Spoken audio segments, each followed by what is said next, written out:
நீங்கள் எப்படி வேணால் யார் என்ன சொன்னாலும் நான் இதுதான் என்னுடைய பொசிஷன். என்னுடைய கட்சியின் உறுப்பினர்கள் எல்லாம் அவர்களுடன் கலந்து ஆலோசித்து நான் எடுத்த முடிவு. இதில் வெளியிலிருந்து நாங்கள் ஆதரவு கொடுப்போம். ஆதரவு என்றால் அழுத்தமான ஆதரவாக இருக்கும், தோளாக இருக்கும் அது என்பதை இங்கே உறுதியாக.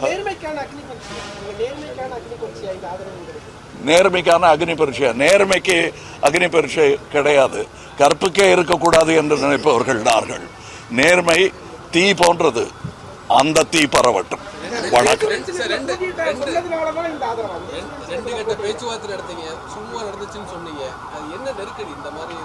நெருக்கடிங்கிறது தமிழ்நாட்டுக்கே வந்திருக்கு, கட்சிக்கு இல்ல. அதனால என்ன நெருக்கடின்னு கேட்காதீங்க. நீங்களா இல்லை புரிஞ்சுக்கணும், நீங்க தானே போய் சொல்லணும். நீங்க சொல்லும் போது அது பேக்ரவுண்ட் மியூசிக் போட்டா அது கவலைக்கிடமாயிடும், சந்தோஷமான மியூசிக் போட்டா சந்தோஷமா ஆயிடும். கண்டிப்பா எங்க கட்சிக்கு என்று சுயமரியாதை பற்றி அவர்களுக்கு தெரியாததா? நான் அதை சொல்லணுமா? அவங்களுக்கு தெரியும். என்னை அவர்கள் பெருமரியாதையுடன் நடத்தி கொண்டிருக்கிறார்கள், நடத்துவார்கள் என்ற நம்பிக்கையும் எனக்கு இருக்கிறது.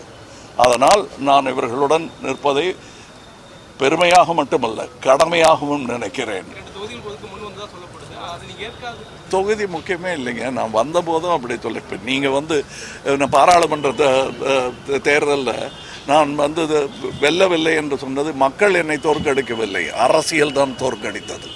2024 நடைபெற்ற நாடாளுமன்ற தேர்தலில் மதிப்பிற்குரிய தலைவர் அவர்கள் இங்கே குறிப்பிட்டதைப் போல 2024 நாடாளுமன்ற தேர்தலில் இதேபோல நிபந்தனையற்ற ஆதரவை திராவிட முன்னேற்ற கழகத்தினுடைய தலைமையில் மு க ஸ்டாலினுடைய தலைமையில் அமையப்பட்ட கூட்டணிக்கு ஆதரவு தருகிறேன் என்று சொல்லி அவர் எடுத்த அந்த முடிவு சென்டிமெண்டலாக ஒர்க் அவுட் ஆகி தமிழ்நாட்டில் 40க்கு 40 வென்று காட்டி ஒரு சரித்திரம் படைத்திருக்கிறது.